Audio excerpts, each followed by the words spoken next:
The honeybee is one of the most collaborative insects in the world. Each hive is comprised of thousands of bees working together in order to build and sustain a colony.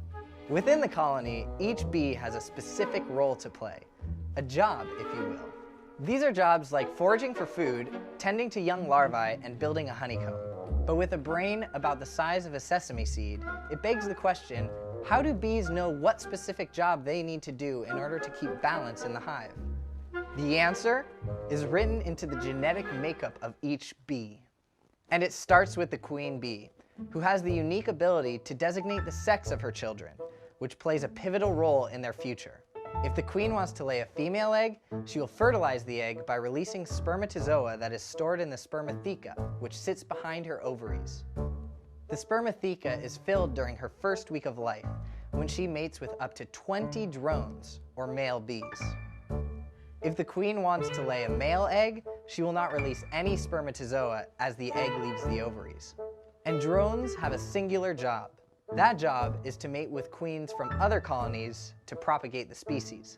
When they're not trying to mate, they eat leisurely from the honey reserves and wait for a queen to go on her nuptial flight.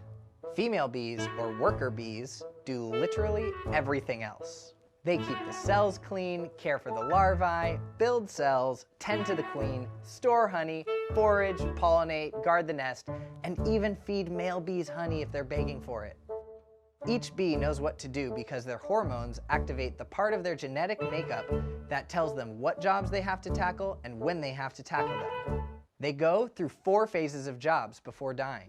In phase 1, bees go to work immediately after they emerge from metamorphosis, about 3 weeks after they're born. They begin cleaning the cells from which they emerged. After about 3 days, their hormones shift them into nurse bee mode. In this job, they feed the young brood that succeeds them. This lasts for about a week. Then phase 3 kicks in, and the workers become general handymen, moving farther away from the center of the hive and doing things like building honeycomb, storing food, and guarding the nest entrances. This lasts about a week. The final phase is the most dangerous. It's the foraging phase, where workers leave the nest to find pollen to bring home and feed the colony. This phase starts around day 41 and lasts until about day 50. After a short life of constant work, most workers will leave the nest as death approaches.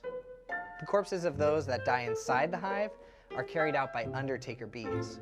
It's a thankless life for the worker bee, but this collaboration and process has made them one of the most successful superorganisms in nature.